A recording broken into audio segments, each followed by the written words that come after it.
Hello, GameBro Advance here, and today I want to show you why you should play Mortal Kombat Deadly Alliance. Released 20 years ago this month in 2002, Deadly Alliance marked the first generation of Mortal Kombat to launch specifically for home consoles after the end of the arcade era that flourished in the 90s. After a poor start on the GBA with 2001's messy Mortal Kombat Advanced, series developer Midway decided to give it another go and make sure Deadly Alliance was represented on the handheld. Uppercutting all of its doubters who anticipated another failure, Mortal Kombat Deadly Alliance holds up well with a worthy Metacritic score of 81.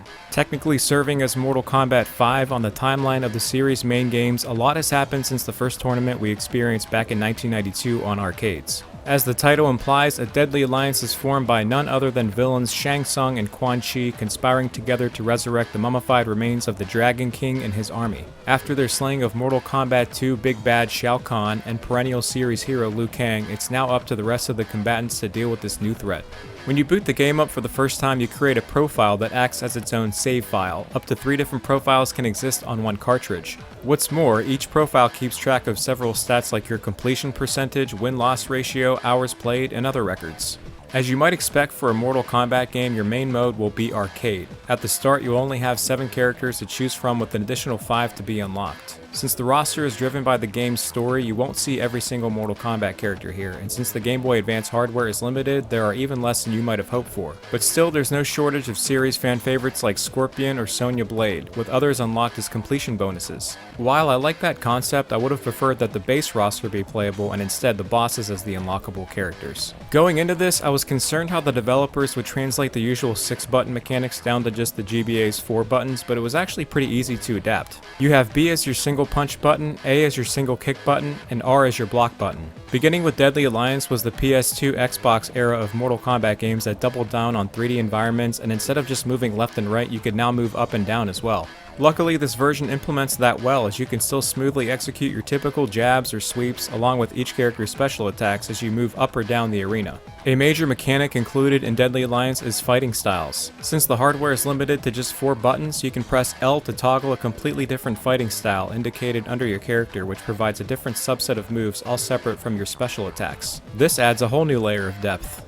Within those fighting styles are combo strings and weapon attacks as well, so there's numerous ways to do damage to your opponent. Finally, it wouldn't be a Mortal Kombat game if there weren't fatalities. Every character gets one, and the button inputs are pretty simple. Personally, I found the default difficulty somewhat challenging, not only at the end but after the first few matches. That setting can be tweaked in the options menu. Fortunately though, the CPU here is nowhere near as brutal as the original arcade games, where it felt like you could never get far unless you dumped $20 worth of credits into the machine. For me, it took less than an hour to finish on regular difficulty.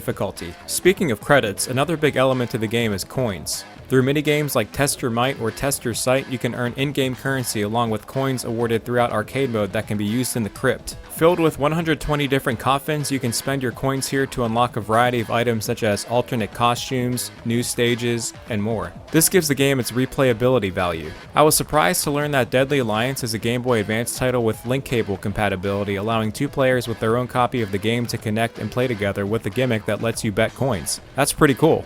From a technical side of things, Mortal Kombat Deadly Alliance is a pretty solid representation of its home console counterparts. The character sprites can look a little blocky and lack definition, but thankfully the movement is fluid and fast. And the stage designs are also decent, especially with the constantly moving environment. There's a fair amount of details in the animation and backgrounds, not to mention the great sound design here.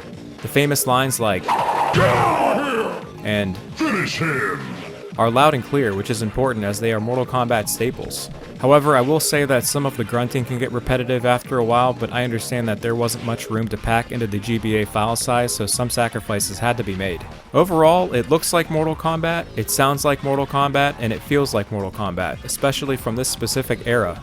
It may fall short of competing with the Street Fighter entries on the Game Boy Advance, but if you've already played those and crave a different fighting experience on the handheld, this is probably your best bet. And if you're a big Mortal Kombat fan like me who loves to game on the go, this is 100% worth checking out. A loose copy these days will run you about $30, which isn't too bad, but considering you could likely download Mortal Kombat 11 on Nintendo Switch for less than that, it's tough to make the case for pursuing. But for the collectors out there, it shouldn't be too difficult to find at a local used game store or eBay.